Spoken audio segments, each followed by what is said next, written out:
Sam, He-Man came out over the weekend, and despite better than expected reviews, it's been hit with a fairly weak box office return in its opening weekend. While that might not be too much of a surprise, it turns out that the folks over at Amazon MGM and Sony spent an eye-watering $200 million to make it happen, and the impact of this opening weekend can prove to be rather costly for them. Now, neither of us have seen the film, so I can't attest to its quality, but what we can have a good old natter about is the movie's budget. So let's grab a cup of tea and let's talk about the He-Man budget.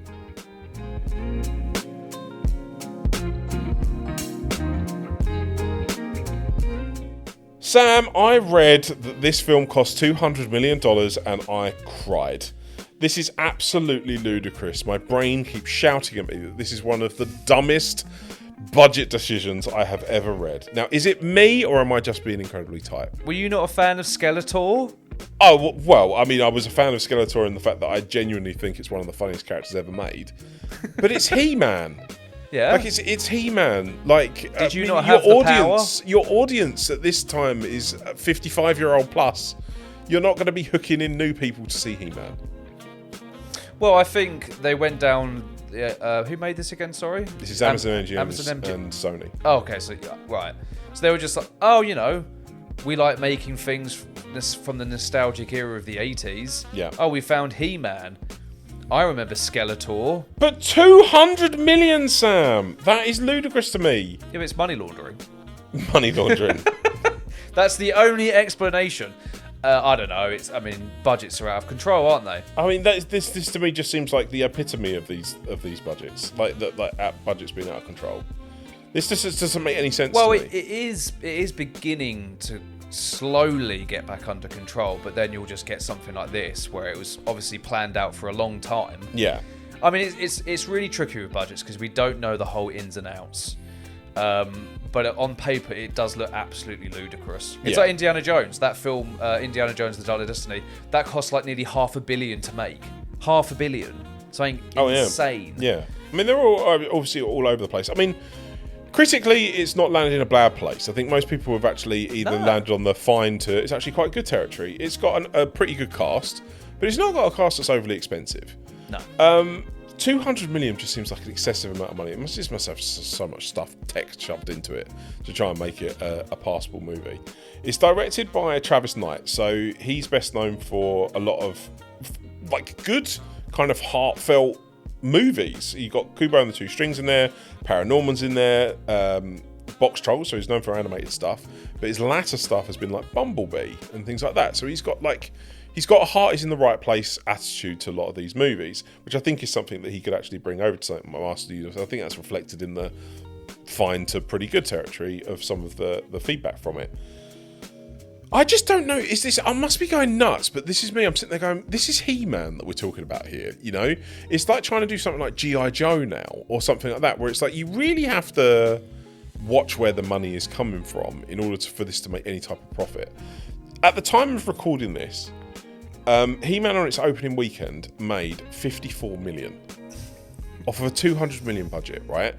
Now, where it's crazy is the same weekend that this came out, Scary Movie reboot has come out, and that earned just over $100 million on its opening weekend. Wow. So that's with the competitor. These two are directly in competition with each other. He-Man has taken in 50. Yeah, but Scary Movie is... it's a legacy franchise. That's a millennial dream. And it's been a very long time since that's coming out. And the odds are that will have a really good opening weekend and massively tail off. So there is a chance that this film could pick up and go the distance, and it'll probably do really good on streaming because of the fact it's got good word of mouth. I suppose the thing for me is, and like I've just said, it's not the fact that because neither of us have seen this film. No. We're not in a position where we're going to sit and say and chat about the quality of this movie.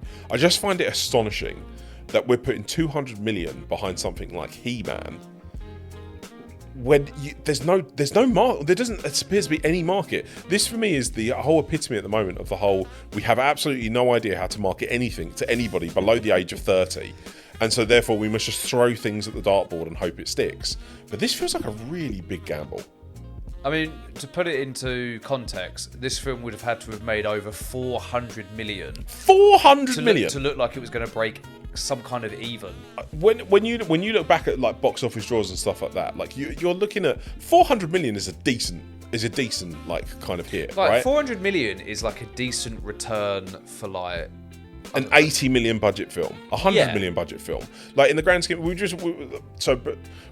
bunch recording this, and at the same time we recorded this, we were speaking about A Star Is Born, and A Star Is Born made 400 million off of an 80 million budget.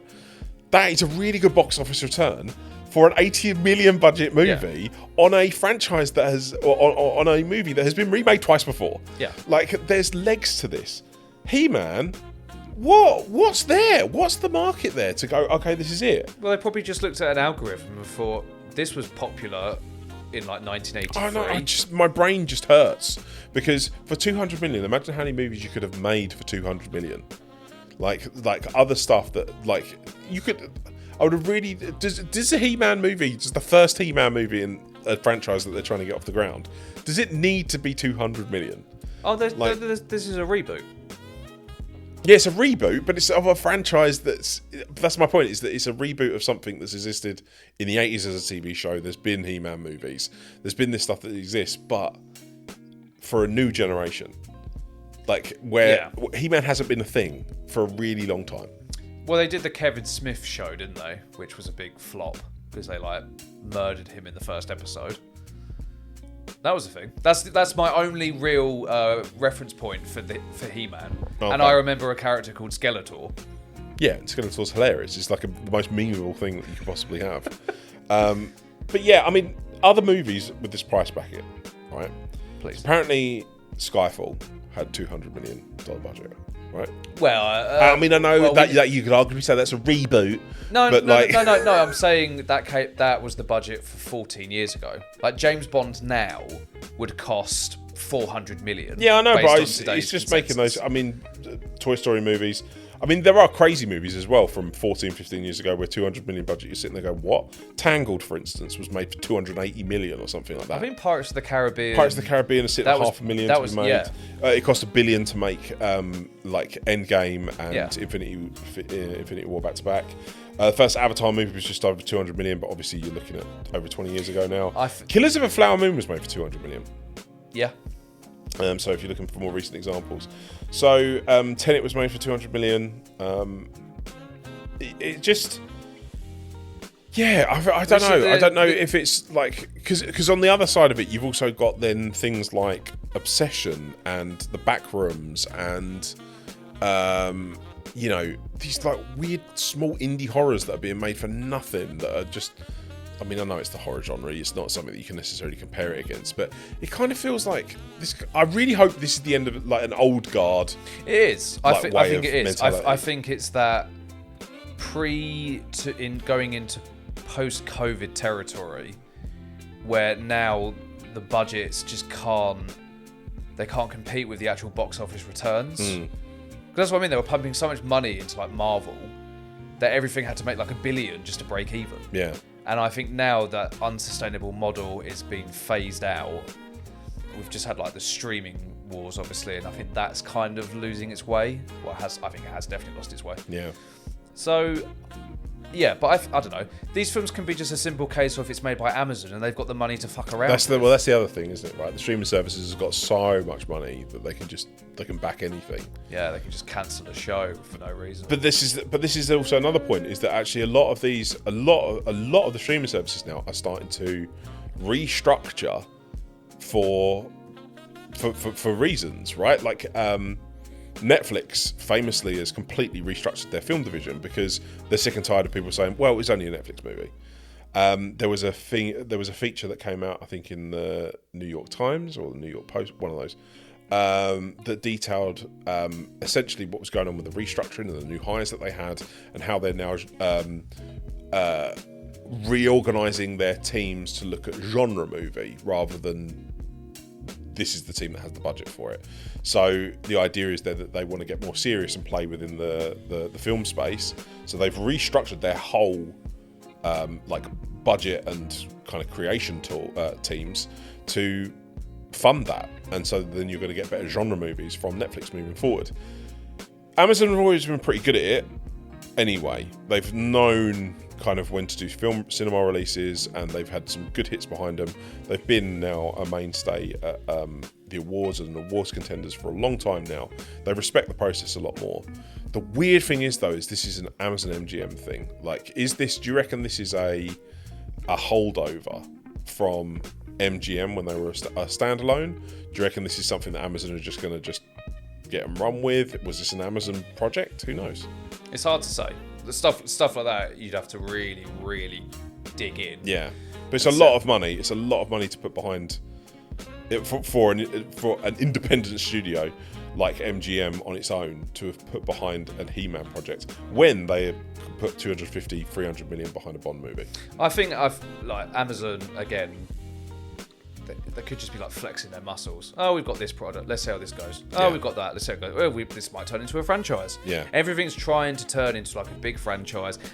We've been talking about this for probably more than 10 years, where every film that comes out now doesn't feel like a film. It feels like a chapter in a book. Yeah. And that, again, is unsustainable. People just aren't interested in that. Yeah. You don't buy a book to read the first chapter, and then you've got to spend another tenner to read the next. It's just not how people work. Yeah. So there's a lot of restructuring. We'll see how it goes. We'll see how it goes. Anyway, how do you feel? How do you guys think? It was a very, very quick cup of tea, this one, but I just thought it was just something to bring up because it feels absolutely ludicrous in my brain. Let us know what you think. We've got a comment box down below. I'd love to know whether or not you think 200 million is enough, or whether or not I'm just being a tight old git who just can't quite understand how films are funded. But yeah, that's kind of it from us for now. So take care. See you soon. Bye-bye.